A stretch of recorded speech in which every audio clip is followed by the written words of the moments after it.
It is almost time for the Booktubeathon. The Booktubeathon is a week-long readathon hosted by Ariel Bissett, and it runs from the 30th of July until the 5th of August. It contains 7 challenges, I believe. The first challenge is to let a coin toss choose your first read. So I've got 2 books to choose from here: Our House by Louise Candlish and Jar of Hearts by Jennifer Hillier.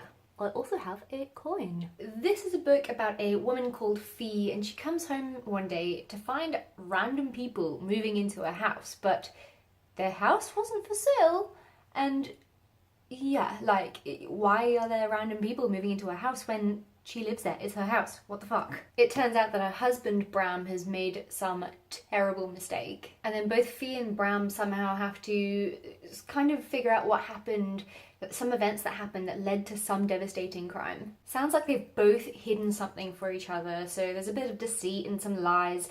So what has he hidden from her? But she's also hidden something from him, so something's not quite right in their marriage. Turns out that there's far worse things you can lose than your house. So let's figure out this. I actually did try and start this on audio the other day, but unfortunately I was really busy at work and I couldn't really invest my time fully into it, so I do need to restart the audio book and try again, because I've heard nothing but good things. But while I was listening to it, honestly, I couldn't really get into it, so I want to give it another go before, because I know that my head wasn't really in it. Jar of Hearts by Jennifer Hillier is about someone called Gio. 5 years ago, their first love was, came out as some serial killer. Now this killer has escaped and he's on the run. Victims have been murdered, and the murders are happening just the same way as before with a serial killer, so chances are it is probably him attacking again. He's basically leaving a message to say that he's coming after Gio one murder at a time, so it sounds terrifying, and I am so excited to read this. I bloody love the cover. So I think I'm going to do heads for Jar of Hearts and tails for Our House. So let's see. Either which way I want to read them both, but okay. I really hope it's heads actually, but okay. Oh, it's tails! Okay, well, it's fine. I do really want to read Our House as well, so I'm really keen to give this another go as soon as the Booktubeathon starts. The next challenge is to read a book about something that you want to do. So for this one, I chose Darkly Dreaming Dexter by Jeff Lindsay.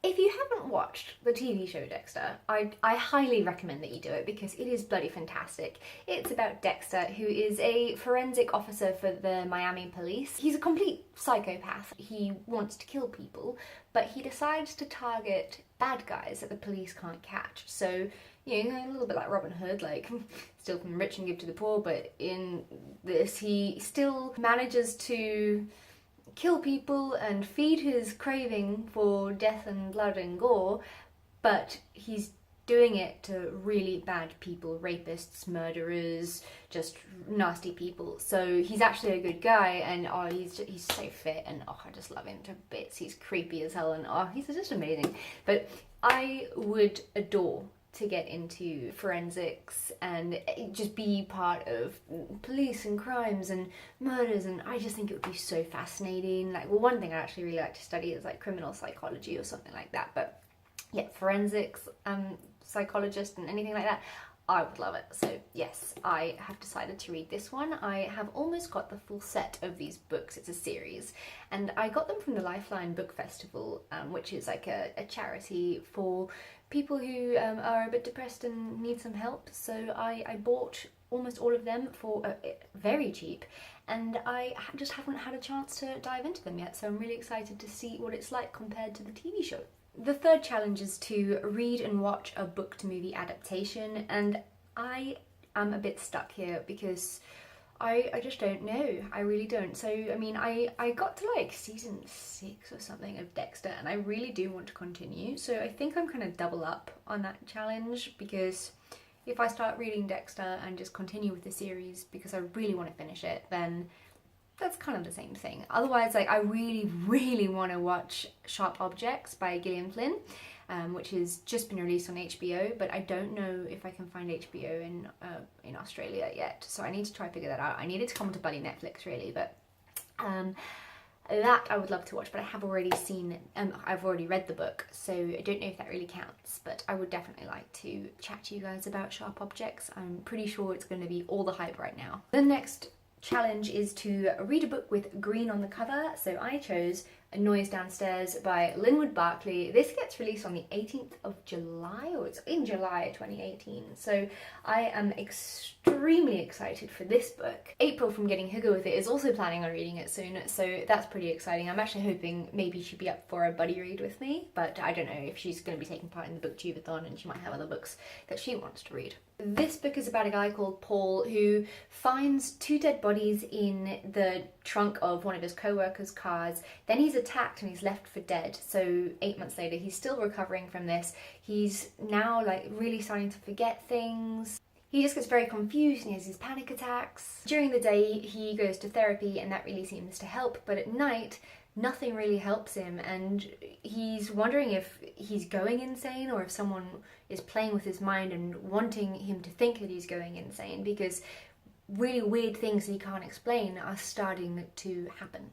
The next challenge is to read a book while wearing a hat all the time. So I've decided that regardless, I'm going to pick up Jar of Hearts by Jennifer Hillier, and I'm going to mess up my hair. I just bought a new curler, but alright, so I've decided, because it's winter here in Australia, so I am going to be wearing a beanie. It's a type of hat, right? So while I read it, I will be with this because it keeps my head and my ears warm. The next challenge is to read a book with a beautiful spine. I've had a look at my bookshelf and I have literally read all the books that have beautiful spines already. The others are just a bit, oh, hello. The others are all just a little bit, like, not boring, but yeah, you know, like some of the most pretty covered like spines I've got, like I've read them. So I decided to choose one that is a little bit more out of my comfort zone genre-wise, and that is How to Be Happy by Eva Wood. And the reason I chose this one is because it's quite colourful and different. I'm looking forward to giving a different genre a go again, and not my usual thriller, crime, horror, gore, splat. This book is about a girl called Annie who is just absolutely miserable and depressed, and she doesn't know how to be happy anymore. And then she meets this girl called Polly who is literally her polar opposite. She's bright and colourful and cheery, positive, happy. But Polly seems to be facing the biggest challenge of her life, which is how to die well. It kind of sounds a little bit like Me Before You by Jojo Moyes, because Polly is given 100 days to try and help Annie to love life again. Then I think somehow roles reverse or something, and it turns out Polly really needs Annie more than ever before, and Annie needs to kind of make the decision of, is letting someone into her life again really worth the risk? And yeah, I mean, that's quite a strong and powerful message, I think. I had a really tough time letting people back into my life, and I still do in many ways.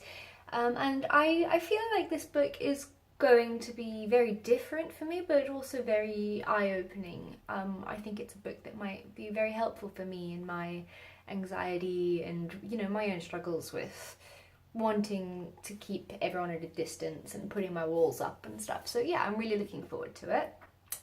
The last challenge is to read 7 books, and if I can read 7 books in less than a week, that's great. I mean, my audiobooks really help, but honestly, I have no high hopes of getting through 7 books. So yeah, I've already doubled up on like 2 of the challenges. So yes, but there we go. They're the books I'm going to be reading. Let me know if you're going to be taking part in the Booktubeathon of 2018 and what you are planning on reading for it. I hope that you all have an amazing day. I am going to go and chill out with my Boho Bookworm mug and watch some Love Island now and not read, which is just terrible. I really just should be reading. Bye!